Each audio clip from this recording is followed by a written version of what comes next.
Assalomu alaykum do'stlar. Bugun sizlar bilan 4-darsga keldik. 4-darsda sizlar bilan nimalarni o'rganamiz? 4-darsda kishilik olmushlarini, 3-darsda bitta takrorlab o'tamiz va asosiy mavzumizga o'tamiz. Undan keyin asosiy mavzumiz bu hozirgi zamon, ya'ni present mavzusi hisoblanadi. Hop.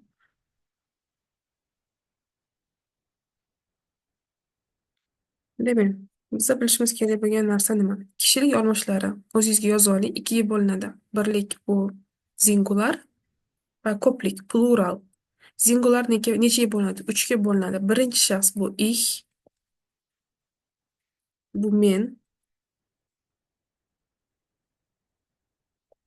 bu birinchi shaxs.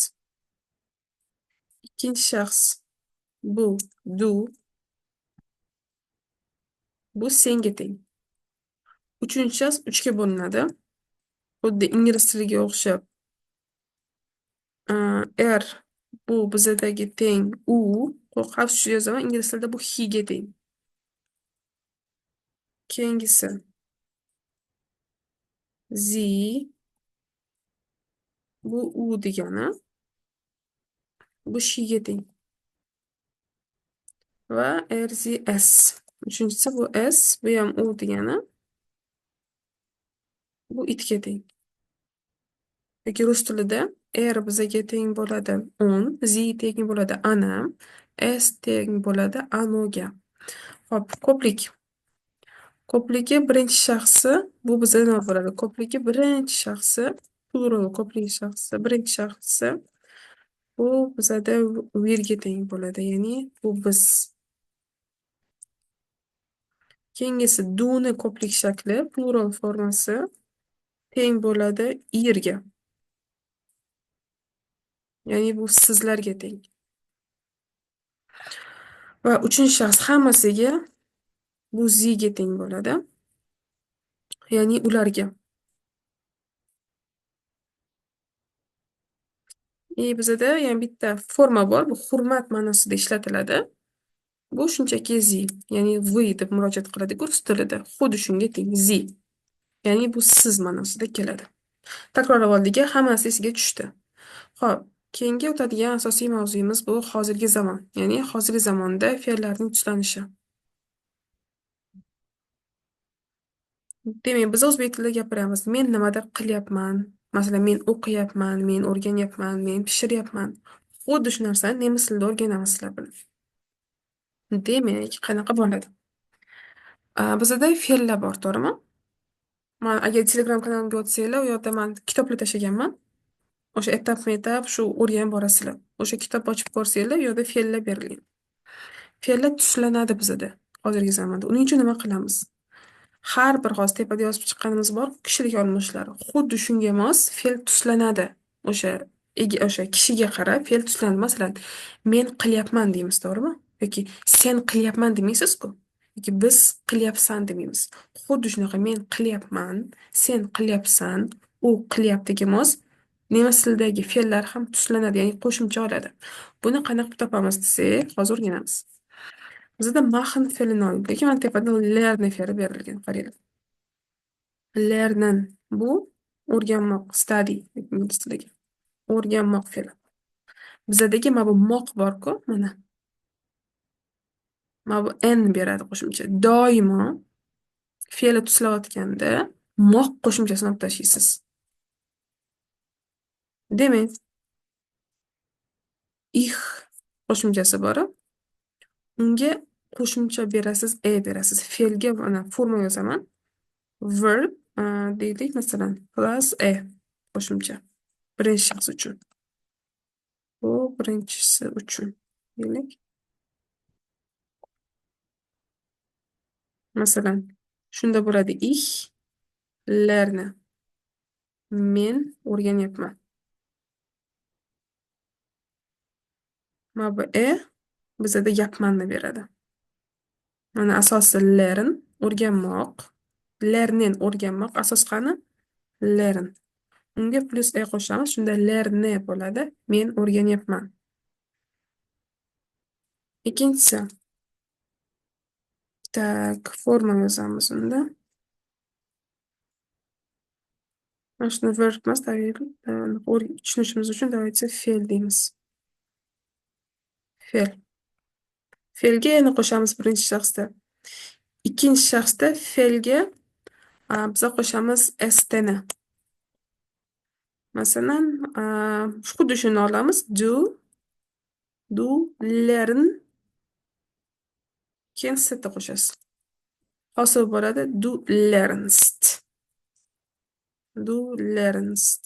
Sen o'rganyapsan. Uchinchi shaxs. Так, teparoq ko'tarsak. Keyingisi. Uchinchi shaxs.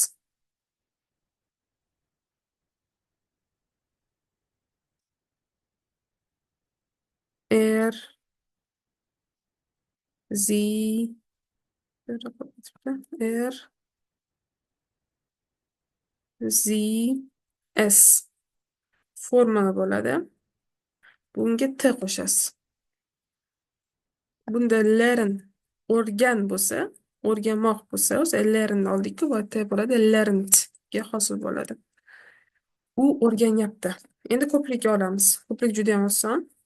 O'rin ko'pligi birinchi shaxsini oldik. Xo'p.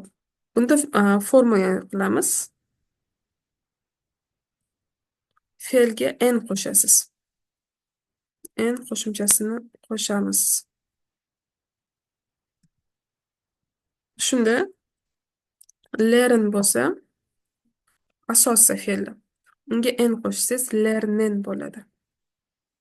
O'rganyapman. Biz o'rganyapmiz bo'ladi. Wir lernen. Wir lernen. Ikkinchi shaxs ko'plik. Formula. Fe'lga t qo'shasiz.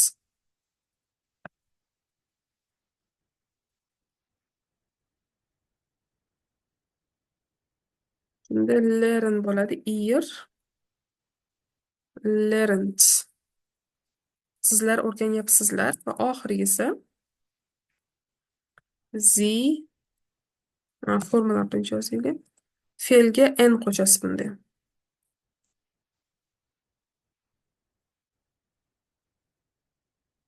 Shunda bizda bo'ladi sie lernen. Sizlar o'rganyapsizlar. Va hurmat ma'nosi bor, u ham sie lernen bo'ladi. Unga ham n qo'shimchasini beramiz. Sie lernen, siz o'rganyapsiz. Bu bizada plural hozirgi zamonda fe'llarning tuslanishi hisoblanadi. Buni hali yana davom bor. Bugun asosiysi bazisida asosiy mavzuni tushunishingiz kerak bo'lgan qism hisoblanadi. Demak, ham bitta fe'lni olamizda, shu bilan bugungi darsni yakunlaymiz. Masalan, qilmoq so'zini olaylik. Machen. Machen bu bizada qilmoq. Endi biz nima qilishimiz kerak? Asosini topishimiz kerak. Demak, asos nima bizda? Bizda asos mach. Bo'ldi. Mana bu qil qoladi. Bu degani qilmoq, mach qoladi. Bo'ldi. Endi xuddi shu narsani tushunib chiqaman. Ich nima bo'ladi? Mache. Ketdi. Du machst. Er, sie, es macht. Er, sie, es macht. Keyingisi wir machen. Ihr macht. Sie machen. Va hurmat ma'nosida ham sie machen. Demak, ich mache, men qilyapman. Du machst, sen qilyapsan. Er, sie, es macht. U qilyapti. Mana bu t beradi. Wir machen, biz qilyapmiz. Ihr macht. Sizlar qilyapsizlar. Va sie machen. Ular qilyapti. Sie machen, siz qilyapsiz. Bu presens. Presens hali yana davomini o'tamiz. Ozgina chuqurlashgan variantini. Mana hozir sizlar bilan o'tgan mavzularim shulardan iborat. Yaxshilab o'rganinglar.